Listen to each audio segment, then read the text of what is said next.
অসুস্থ শিশু কন্যাকে বাঁচাতে হাসপাতালে ছুটে এসেছিলেন বাবা। হাসপাতালের চিকিৎসক শিশুটির স্বাস্থ্য পরীক্ষা করতে অনীহা দেখান। চিকিৎসক না করা সত্ত্বেও তাকে বারবার অনুরোধ করতে থাকেন বাবা। রাগে উত্তেজিত হয়ে বাবার গালে চড় মেরে বসেন সেই চিকিৎসক। ইতোমধ্যে এই ঘটনার একটি ভিডিও সামাজিক যোগাযোগ মাধ্যমে ব্যাপকভাবে ভাইরাল হয়েছে।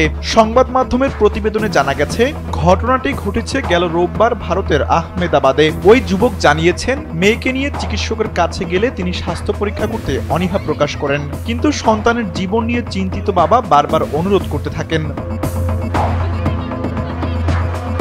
ঘটনাটি মোবাইলে রেকর্ড করেছিলেন ওই তরুণ। ভিডিওতে ধরা পড়ে চিকিৎসক তার টের পেয়ে বাবার গালে চড় মারেন এবং ভিডিও বন্ধ করতেও চাপ দেন। বিশৃঙ্খলা রোধ করতে এগিয়ে আসেন এক নিরাপত্তারক্ষী, কিন্তু তার উপরও ক্ষিপ্ত হন ওই চিকিৎসক। রাগে চিৎকার করতে করতে তিনি বলেন, নিরাপত্তারক্ষী তো কখনোই কিছু করে না। ভিডিওটি সামাজিক যোগাযোগ মাধ্যমে ছড়িয়ে পড়ার পর পুলিশ বিষয়টি নজরে নেয়। সোমবার দুপুরে নিজেদের এক্স হ্যান্ডেলে তারা জানান, রোগীর পরিবারের সঙ্গে যোগাযোগ করা হয়েছে, তবে তারা চিকিৎসকের বিরুদ্ধে আনুষ্ঠানিক অভিযোগ দিতে রাজি হননি। তানভীর আহমেদ, এনপিবি।